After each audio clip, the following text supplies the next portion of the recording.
Damai sejahtera Allah yang melampaui segala akal, itulah yang memelihara hati dan pikiran saudara-saudara di dalam nama Tuhan kita Yesus Kristus. Amin. Salam bagi kita semua. Saudara-saudara yang kekasih, ini mungkin kali pertama bagi kita merayakan Jumat Agung, tidak di gereja, tetapi kita merayakannya di rumah, karena gereja masih belum dapat melayani ibadah seperti yang biasa karena masa situasi darurat kesehatan yang dialami oleh bangsa-bangsa di dunia ini. Menurut saya ini suatu perhatian yang perlu kita tarik dalam kehidupan kita, yang selama ini kita merayakan Jumat Agung di gereja dengan prosesi penyaliban Tuhan Yesus dengan mengarak-arak salib Yesus di jalan. Tapi kali ini kita mengarak salib Yesus di rumah kita masing-masing. Ini penting supaya kita merasakan bersama-sama, seluruh anggota keluarga ikut merasakan, hadir bersama-sama melihat Yesus yang disalibkan di Golgota. Karena itu sekalipun kita di rumah masing-masing merayakan Jumat Agung, baiklah kita ikuti dengan hikmat.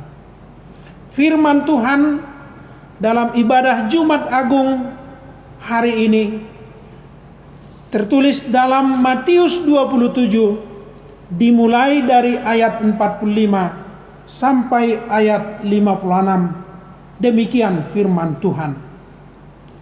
Mulai dari jam 12 kegelapan meliputi seluruh daerah itu sampai jam 3. Kira-kira jam 3 berserulah Yesus dengan suara nyaring, Eli, Eli lama sabachthani. Artinya, Allahku, Allahku, mengapa engkau meninggalkan aku? Mendengar itu beberapa orang berdiri di situ berkata, ia memanggil Elia. Dan segeralah datang seorang dari mereka. Ia mengambil bunga karang, mencelupkannya ke dalam anggur asam, lalu mencucukkannya pada sebatang buluh dan memberi Yesus minum. Tetapi orang-orang lain berkata, jangan, baiklah kita lihat, apakah Elia datang untuk menyelamatkan dia. Yesus berseru pula dengan suara nyaring, lalu menyerahkan nyawanya.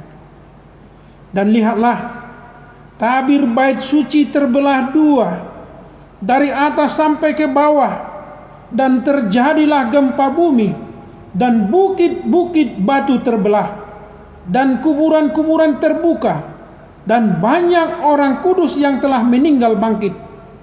Dan sesudah kebangkitan Yesus, mereka pun keluar dari kubur, lalu masuk ke kota kudus, dan menampakkan diri kepada orang banyak. Kepala pasukan dan prajurit-prajuritnya yang menjaga Yesus menjadi sangat takut ketika mereka melihat gempa bumi dan apa yang telah terjadi, lalu berkata, sungguh ia ini adalah anak Allah. Dan ada di situ banyak perempuan yang melihat dari jauh, yaitu perempuan-perempuan yang mengikuti Yesus dari Galilea untuk melayani dia. Di antara mereka terdapat Maria Magdalena dan Maria ibu Yakobus dan Yusuf dan ibu anak-anak Zebedeus.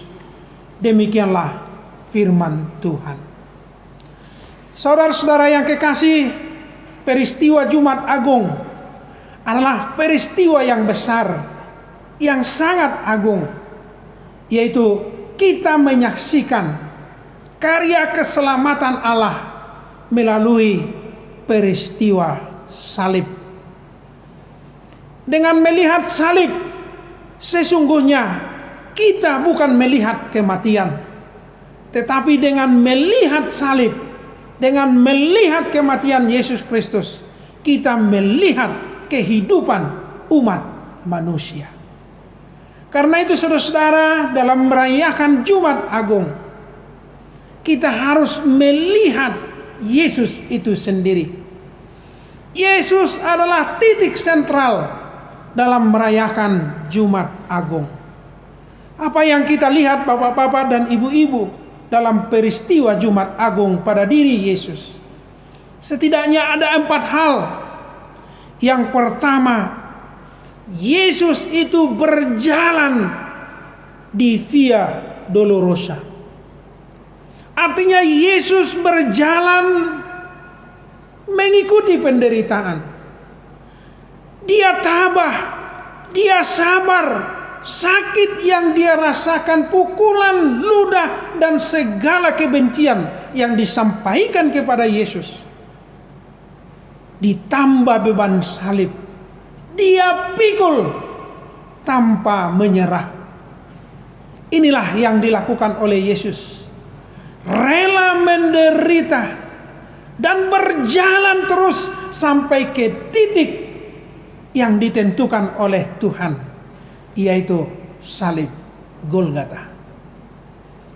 Yang kedua, peristiwa Jumat Agung yang sangat agung dalam diri Yesus adalah Yesus itu mengampuni. Apa yang dikatakan oleh Yesus kepada orang-orang yang meludahi, memukul, dan menampar dia, Yesus mengampuni mereka. Ya Bapa, ampunilah mereka. Ini suatu kata-kata yang luar biasa, yang sangat agung. Yesus memaafkan. Yesus tidak mendendam, tetapi membawa segala kebenciannya itu supaya disalibkan dalam peristiwa Golgota. Peristiwa agung yang ketiga, dalam menjalani Golgota, Yesus itu berdoa. Apa doa Yesus? Dikatakan dalam firman ini, Eli, Eli, lama sabachthani. Kalau diterjemahkan kata-kata ini seolah kata-kata frustrasi. Allahku, Allahku, mengapa engkau meninggalkan aku?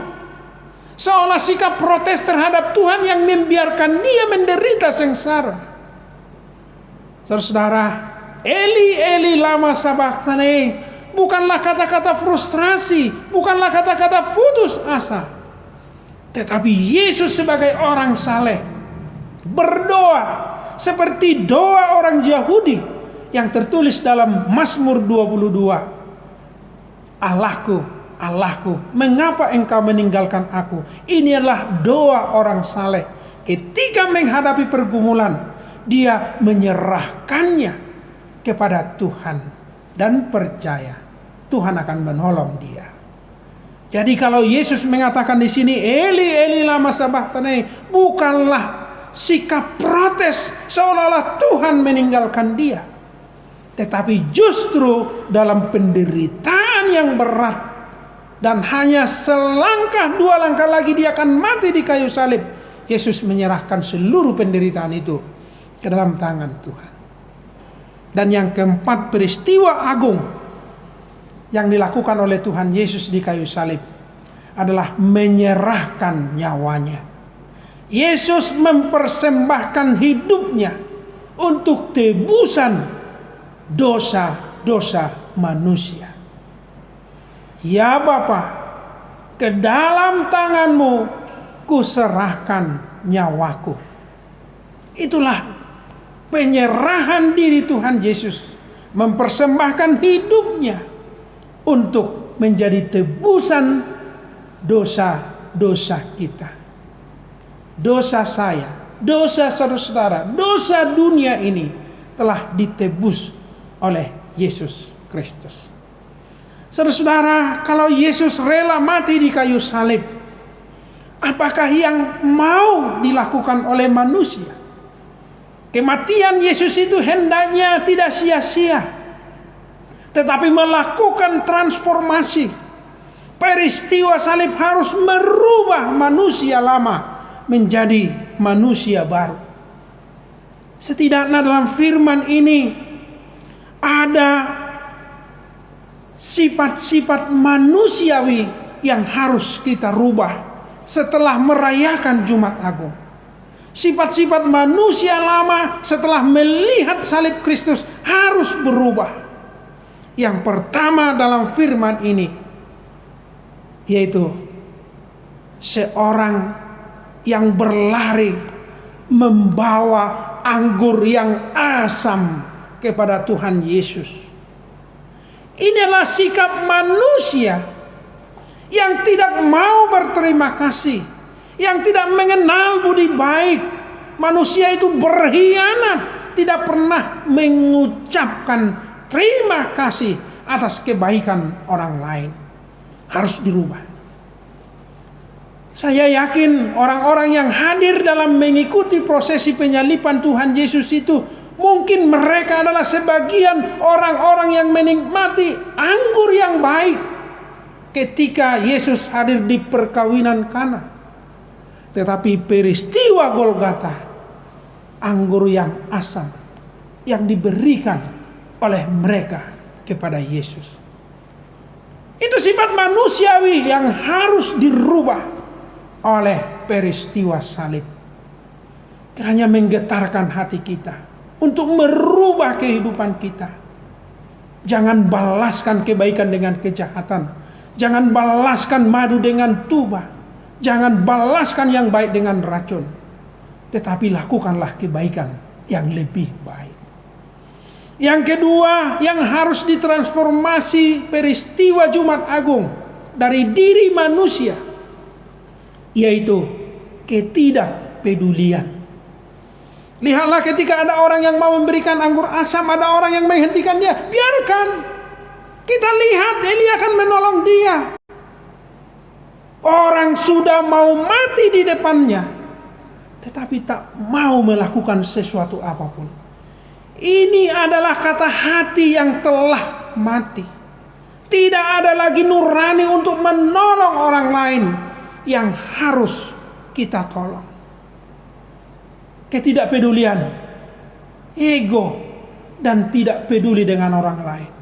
Semboyan emangnya gue pikirin harus dirubah oleh salib. Mungkin peristiwa COVID-19 ini mengubah kita.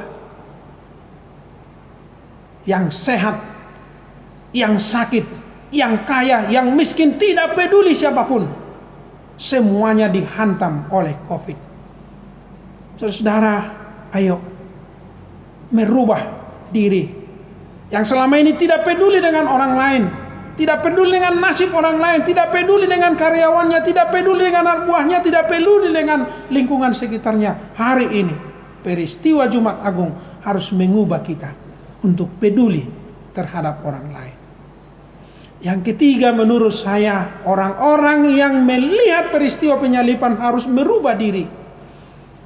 Bagi saya, prajurit yang hadir di sini adalah simbol kekerasan.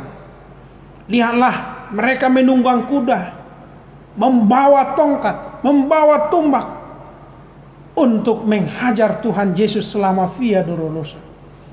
Inilah kekerasan.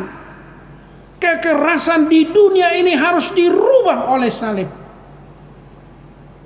Dendam, iri hati yang selama ini terjadi peperangan, permusuhan, kedengkian dan kebencian harus kita hentikan.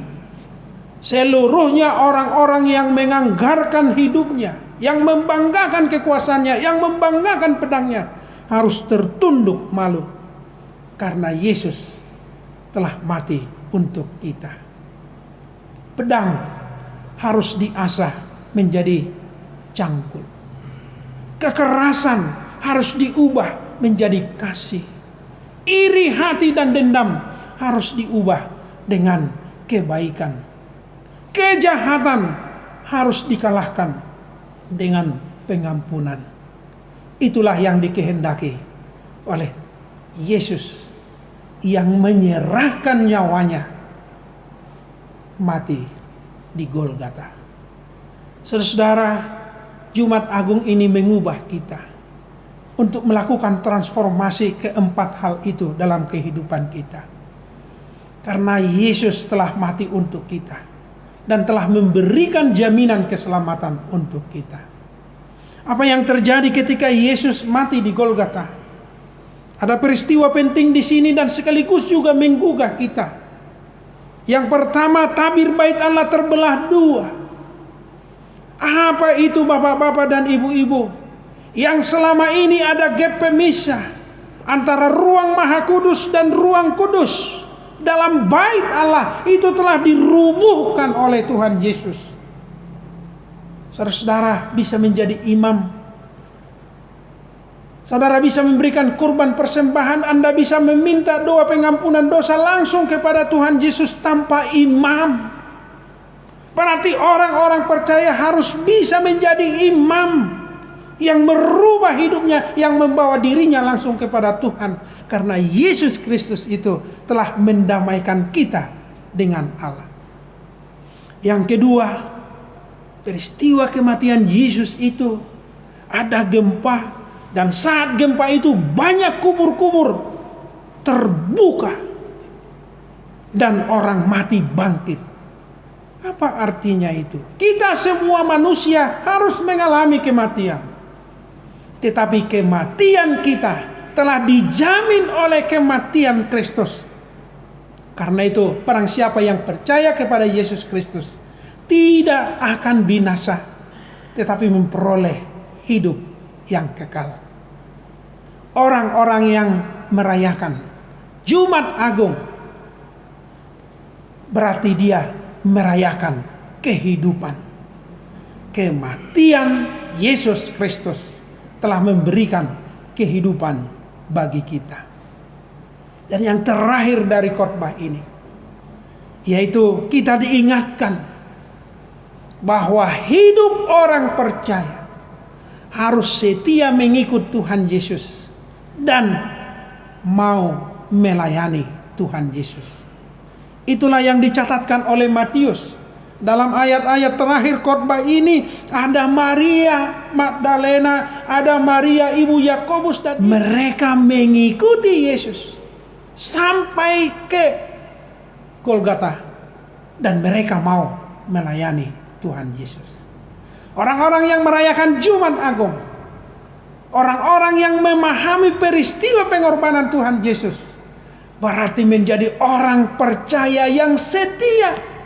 Apapun yang terjadi, sekalipun Yesus dihina, sekalipun Yesus disesah, mereka tetap mengikut Yesus dan mau melayani. Ini yang diundang oleh firman ini. Adakah di antara orang-orang yang percaya saat ini setia dalam segala hal mengikut Yesus? Jangan hanya ketika kita mendapatkan sukacita, bahagia, kita berhaleluya. Tetapi saat-saat bergumul seperti ini, tak ada orang yang mau mengulurkan tangannya untuk menolong orang lain. Maria Magdalena dan perempuan-perempuan lainnya tetap setia mengikut Yesus dan mau melayaninya. Saudara, Jumat Agung menggugah kesetiaan kita supaya kita setia mengikut Yesus dan dengan komitmen di hati kita masing-masing mau melayani untuk orang lain. Tuhan menolong dan memberkati kita semua. Amin. Kita berdoa. Bapa Surgawi, kami sungguh bersyukur Tuhan atas firman-Mu yang begitu indah yang kami dengarkan di Jumat Agung ini.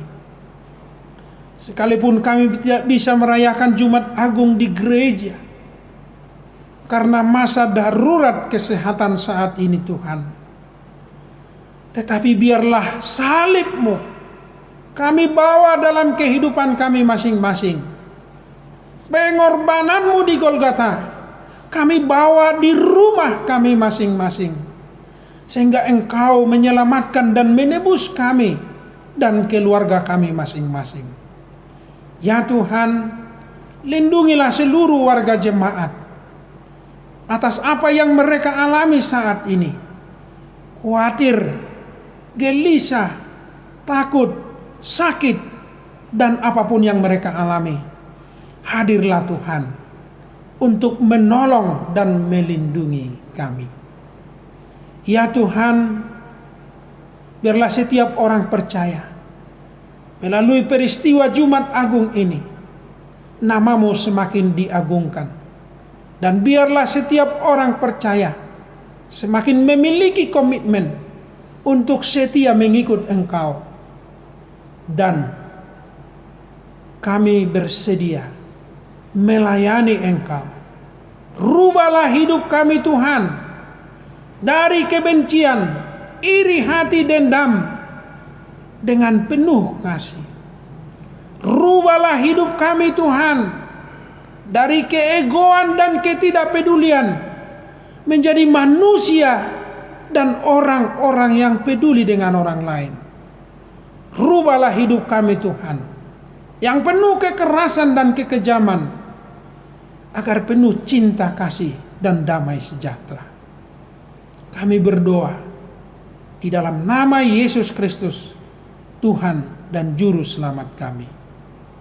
Amin.